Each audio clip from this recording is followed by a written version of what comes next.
Marcus was stringing up pink balloons across the porch when the flashing blue lights lit up his entire front yard. His daughter's 8th birthday was supposed to be perfect. A backyard party, barbecue, music low enough not to disturb anyone.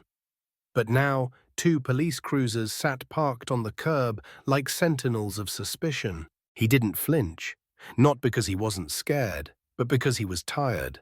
Tired of this. Tired of being treated like a threat in his own neighborhood. "Hands where we can see them, sir." The words cut through the air like a blade. Marcus slowly lowered the roll of tape from his hand, confused but calm.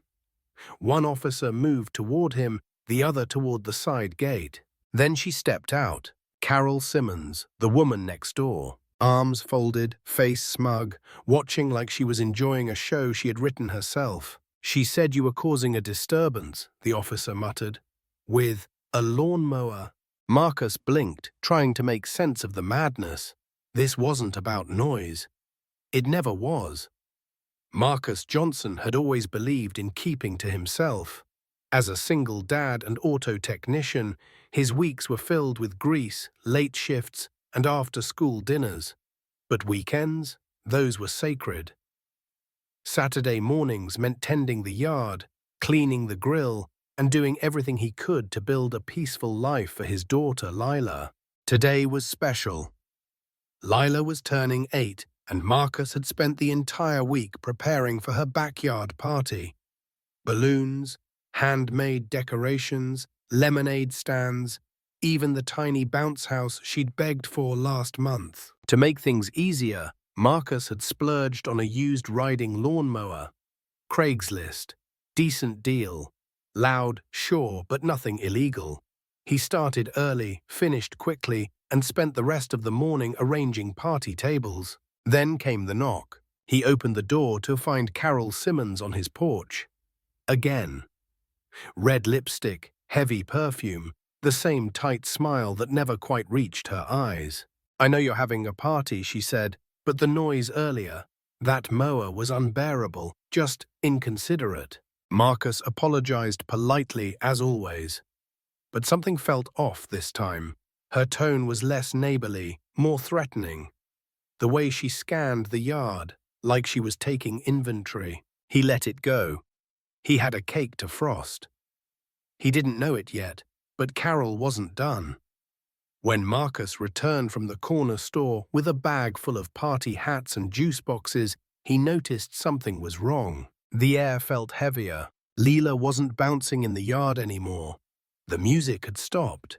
A few parents were gathered awkwardly near the driveway, whispering, eyes darting toward the street. Then he saw them, 2 police cruisers, parked across the curb like they belonged there. Marcus froze for a beat, blinking. The colorful balloons he'd tied earlier flapped lazily in the breeze. His grill still smoked gently. A tablecloth fluttered, but the energy had shifted. He placed the bag on the ground and walked toward the officers with steady steps, heart pounding beneath his shirt. "Afternoon, officers," he said, voice calm. "Something going on?" One of them, a tall white officer with mirrored sunglasses, looked up from his notepad. "We received a complaint about a disturbance, loud equipment, possible harassment." "Harassment?" Marcus furrowed his brow. "I was mowing my lawn hours ago." Before either officer could respond, a familiar voice sliced through the tension. "It was aggressive," Carol Simmons said, stepping out from behind her white picket fence like she was entering a courtroom drama. He was circling his yard like a maniac with that machine, intentionally revving it, staring at my house. Marcus turned to her, stunned. "What are you talking about?" "I mowed the lawn and turned it off. That was before noon." "He was posturing," Carol insisted, her voice shaking, half fake, half controlled hysteria. "It felt threatening. My doctor says I have sound sensitivity. It triggered my condition." The second officer, shorter, younger, clearly unsure, looked between the two. "Sir, we just need to ask, did you say anything to your neighbor during this?" "I haven't spoken to her in days," Marcus replied. "I waved this morning, that's it." Carol stepped closer, pointing dramatically. He's always watching, always lurking. You people think you can get away with anything." Silence fell. The phrase hung in the air like smoke after a gunshot. The older officer stiffened. The younger one blinked, clearly registering what she'd just said. Marcus didn't move. "I'm just trying to celebrate my daughter's birthday," he said, voice quiet but firm. "This is my home. That's my daughter inside, terrified." Carol crossed her arms. "Maybe if you followed the rules, we wouldn't have a problem." The older officer stepped forward, gesturing toward the house. "Sir, do you have identification?" Marcus reached into his back pocket, handed over his license. No sudden movements, always calm. As the officer scanned the ID, Carol leaned in closer, her voice a hiss meant only for Marcus. "You think they'll protect you forever? You're a guest in this neighborhood." He met her eyes, unflinching. Then, like a miracle, the officer handed the ID back. "No violations here," he said. "Mowing the lawn mid-morning doesn't break any ordinance. And we didn't observe any threats or suspicious behavior." Carol's face paled. "So that's it? You're just going to let him intimidate me?" "He's on his own property, ma'am. If the noise bothers you, consider ear protection. Otherwise, there's no legal action we can take." She opened her mouth, closed it again. Her eyes, sharp with fury, never left Marcus. As the police returned to their cruisers, Marcus remained rooted to the ground. He wasn't angry, not exactly. He was exhausted. Carol leaned over one last time. "You'll slip up," she whispered. "And when you do, I'll be right there." But Marcus didn't flinch. Not anymore. That night, long after the last slice of cake had been wrapped in foil and the bounce house had deflated into a crumpled mess of plastic, Marcus sat alone in the kitchen. Lila had fallen asleep with a party hat still on her head, unaware of how her father's world had shifted in a single afternoon. The house was quiet, but Marcus's thoughts were anything but. He kept replaying the scene. Carol's voice, the accusation, the way the officers looked at him like they were waiting for something to go wrong. Not because of what he'd done, but because of who he was. It wasn't the first time he'd felt it. That simmering reminder, you don't really belong here. And yet, he wasn't angry. He was unsettled, because this time, it hadn't just been a sideways glance or a muttered insult. She had weaponized the system against him, again, and it could have gone very differently. He pulled out his phone and stared at it. Then he made the call. "Ben," he said when the line picked up. "I need a favor. It's about my neighbor, Carol Simmons." Ben didn't need much convincing. They'd been friends since undergrad, both men of color who'd learned early how subtle power plays could destroy lives. Ben was now a junior partner at a firm in Atlanta and had a knack for uncovering what people wanted buried. "I'll see what I can dig up," Ben said. "Give me 24 hours. Marcus didn't sleep much that night. The next day, he tried to focus on normal things, packing lunch for Lila, cleaning up the yard, but his mind kept drifting. By evening, Ben called back. "You're not going to believe this." He paused. Carol was a guidance counselor back in Alabama, got quietly dismissed from her district after a student accused her of inappropriate contact. The records are murky, sealed settlements, internal memos, but they're there, and it wasn't the first complaint. Marcus's jaw tightened. How did no one know? They kept it quiet. Reputation, probably. She moved out of state soon after and reinvented herself. Ben sent over screenshots, documents, court summaries, enough to fill a folder. The allegations dated back almost a decade.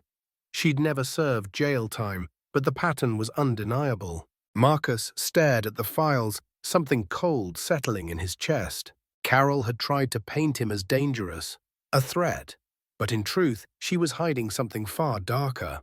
And now Marcus had proof. He didn't want revenge. That wasn't the point. But he was done letting fear win. If she tried to come at him again, if she called the police, spread rumors, pushed him like she had others before, he'd be ready. This time, he wouldn't be the one backing down.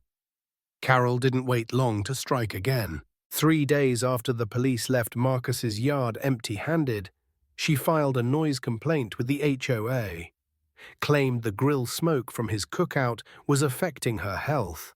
2 days after that, she reported that his daughter had been loitering dangerously close to her mailbox. It was relentless, calculated, and worse, she was doing it through official channels. Marcus knew what she was trying to do: create a paper trail, a list of grievances she could eventually use to justify something bigger: an eviction complaint, a civil suit, something messy, legal, drawn out.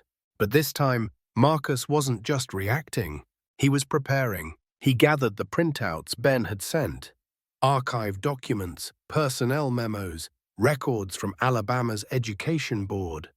The language was vague but damning: violation of ethical standards, disciplinary reassignment, recommendation for non-renewal.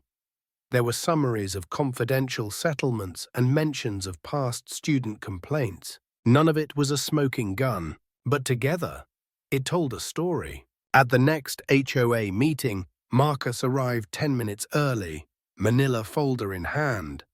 The community center was modest, just folding chairs, a whiteboard, a coffee urn running low. But tonight, it felt like a courtroom. When Carol walked in, she looked surprised to see him. More surprised when she noticed the folder in his lap. She took her seat with the usual performative sigh and started in immediately. "I'd like to revisit the issue of resident noise pollution," she said crisply, "and a pattern of disruptive conduct from 317 Brookhaven Drive." Marcus said nothing. Not yet. He waited until the chair of the HOA turned to him. "Mr. Johnson, would you like to respond?" He stood slowly, walked to the front of the room, and opened the folder. "I do." He didn't raise his voice. He didn't accuse. He didn't even look at Carol as he laid out the story. What he'd found, where it came from, and how it connected to the woman who had, for weeks, tried to smear his name. He read direct quotes, shared printed reports, passed around documentation. "I'm not here for revenge," he said. "I'm here because I believe people deserve to know who they're dealing with when someone wields power to hurt others." Silence. Carol didn't speak. Not a single protest. Not a word of denial. The board thanked Marcus, promised to review everything. A few residents gave small nods as he passed them on his way out. She didn't show up at the next meeting. 2 weeks later, a moving truck pulled into Carol's driveway. No goodbyes, no complaints, just cardboard boxes and silence. Marcus watched from his porch, arms crossed, heart steady. He wasn't smiling, but he was finally breathing again. Some battles aren't fought with fists, or even words. Sometimes the truth is loud enough. Marcus didn't win because he fought louder. He won because he refused to disappear. In a world where silence often protects the wrong people, he chose to speak. Not with rage, but with truth, with proof. With the quiet, steady power of someone who's had enough. And maybe that's what courage looks like sometimes. Not swinging, not shouting, just standing. So if you've ever been told to stay quiet, to stay small, to not rock the boat, this story is for you. And if you've ever had a Carol in your life, you already know how important it is to be ready, to be seen, to speak, to stay. Let me know what you would have done in Marcus's shoes. Drop your thoughts below, and if this story moved you, you know what to do.